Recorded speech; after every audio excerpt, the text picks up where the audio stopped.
है, सत्संग किया आनंद मिल रहा है, कोई भूखा है अपना भोजन पवा दिया तत्काल आनंद मिल रहा है, कोई अपने लिए पदार्थ लेने जा रहा देखा बीमार है उसके पास दवाई की व्यवस्था नहीं, चलो आज हम भूखे रह जाएंगे, पैसा बीमारी में दे दिया उसमें लगा, तो जो हृदय शीतल हुआ वो दृष्ट कर्म फल इतना महान कर्म की तत्काल आनंद प्रदान करता है। और अदृष्ट कर्म फल वर्तमान में किए जाने वाले नए कर्मों का फल जो अभी तो संचित रूप से संग्रहित होता है आगे जन्म में मिलेगा जाकर के। जो तीर्थयाटन है, दान है, पुण्य है, बहुत प्रकार के ऐसे कर्म है जो अभी आपको नहीं अनुभव में आ गए, वो आगे आपको प्राप्त होंगे। और प्राप्त कर्म फल जो पूर्व के कर्म फलों का प्रारब्ध बन करके आ गया है, शरीर प्राप्त कर्म फल है, प्रारब्ध जैसा वैसा शरीर, वैसे ही कुल में जन, वैसे ही धनवान, संपत्तिवान, अनुकूलता प्रतिकूलता, ये प्राप्त कर्म फल है। पूर्व में जो कर्म किए उससे जो प्रारब्ध बना है वो पहले से निश्चित हो चुका है। अप्राप्त कर्म फल प्रारब्ध कर्म के फल रूप में अब जो आगे आने वाला है, ये भविष्य में मिलने वाले सुख दुख है, जो अप्राप्त कर्म फल है।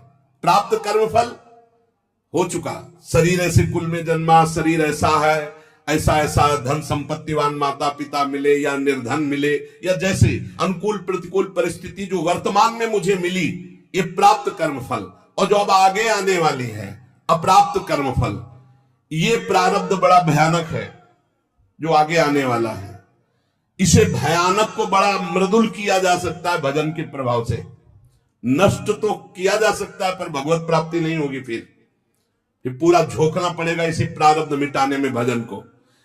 प्रारब्ध भी हम भोग ले और भगवत भी प्राप्ति हो जाए तो भजन से प्रारब्ध जो 100% आपको दुख देने वाला है वो 10% आके भुगता के 90% नष्ट हो जाएगा, 10% भोगना पड़ेगा और चला जाए। भजन का बड़ा प्रभाव होता है। 12 वर्ष का गलित कुष्ठ 24 घंटे में भुगता के चला गया। 12 वर्ष कहां और कहां 24 घंटे। भजन से अप्राप्त कर्म फल को, जो आने वाला प्रारब्ध है, उसे रोका जा सकता है, उसे कम किया जा सकता है, उसे मिटाया भी जा सकता है। पर जो भगवत प्राप्ति करना चाहते हो मिटाने में नहीं फंसते, उसे भोग लेते हैं और भगवान की प्राप्ति करते हैं। ये 4 प्रकार के कर्म फलों में दृष्ट और अदृष्ट ये क्रियमाण है, और जो प्राप्त और अप्राप्त कर्म फल है प्रारब्ध के अधीन है। दृष्ट कर्म फल आग्रह नहीं रखना, मिलने पर प्रसन्न या प्रसन्न ना होना। अदृष्ट कर्म फल आशा रखना, प्राप्त कर्म फल में ममता न करना, मिलने पर सुखी दुखी ना होना।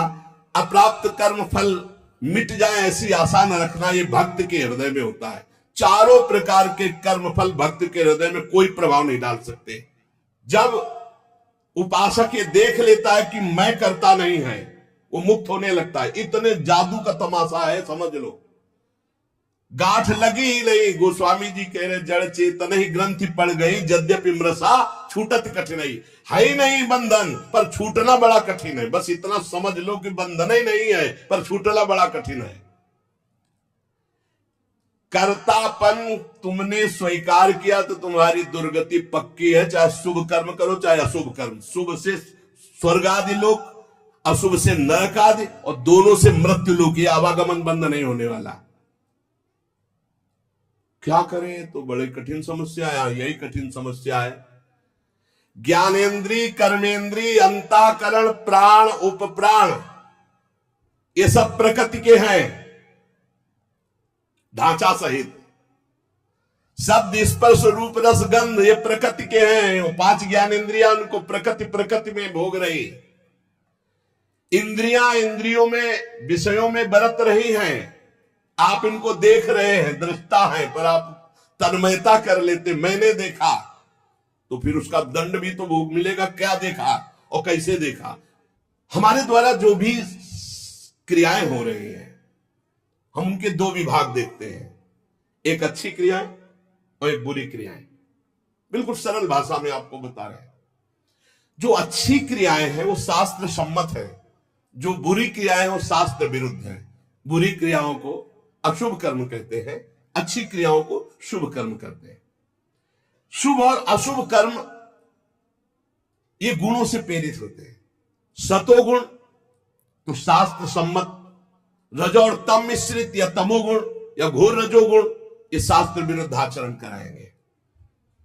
अब अपने को भगवान की शरण में हो जाना, गुणों की शरण में नहीं। भक्ति का मार्ग, पूरा शरीर इंद्री प्राण उप प्राण सब, हे नाथ मैं आपकी शरण में।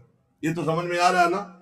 ज्ञान वाला समझ में ना आ रहा हो तो ये तो समझ में आ रहा कि पूरा ढांचे सहित जो इसमें स्थूल हो, सूक्ष्म हो, कारण हो, प्राण हो, उप प्राण हो, इंद्रिया हो, कर्म, जो भी महाराज पूरा सिस्टम आपकी शरण में। समझ में आ गया? ठीक। अब हमको देखना है कि हमारे द्वारा जो अच्छा काम हो रहा है वो भगवान की प्रेरणा से हो रहा है। जीवन मुक्त होना है तो बात इस बिल्कुल सरलता से समझा रहे हैं। और जो बुरा काम हो रहा है वो हमारी वासना से हो रहा है, उसका हम प्रायश्चित करेंगे, भगवान से क्षमा मांगेंगे। बुरा काम हो रहा है तो हमारी वासना से हो रहा है। इसमें क्या होगा कि अगर ये भेद नहीं तुम रखोगे और कह दोगे जब पूरा समर्पण कर दिया तो फिर आपसे बुरे